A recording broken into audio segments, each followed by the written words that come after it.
Up until that point that he gives his money back, I'm going to keep calling him what he is. Gubernatorial candidate James Fishback doubling down on referring to Congressman Byron Donalds as a, quote, slave to his donors. Both men trying to be your next governor. Tonight, only chief political correspondent Dave Elias introduces you to the candidate who wants to be your next governor.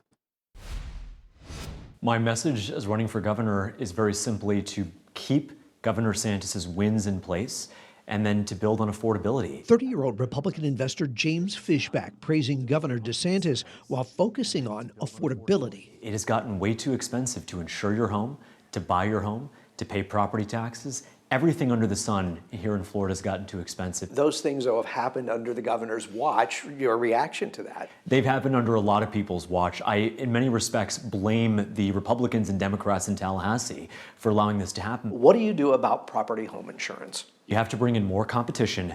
You have to stand up to the property insurers who are ripping people off. The governor wants to eliminate property taxes. Do you support that? I support that completely. We have to eliminate it, but only for Florida residents and their homesteaded property. You are very pro DeSantis. Do you think that helps or hurts you by an opponent that's backed by Trump? I don't think Floridians think of it as pro-Trump or pro-DeSantis. Most Floridians who voted in the 2024 election voted for both the governor in 22 and the president in 24. So in no way the governor is influencing you, or as he said, he'll back you? No. Listen, I'll put it to you this way. I am working to earn the vote of every Floridian. You've been criticized for calling Byron Donalds a slave to his donors. Mm-hmm.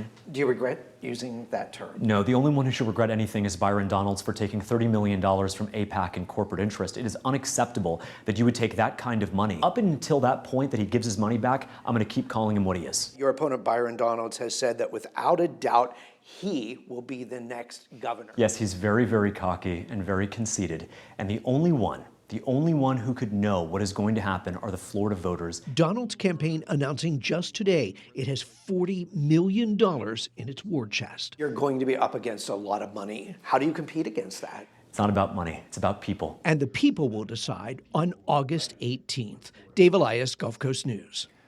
Gulf Coast News has contacted other candidates, including Donalds, and offered them the same opportunity for an interview. If they accept, we will be sure to bring that to you.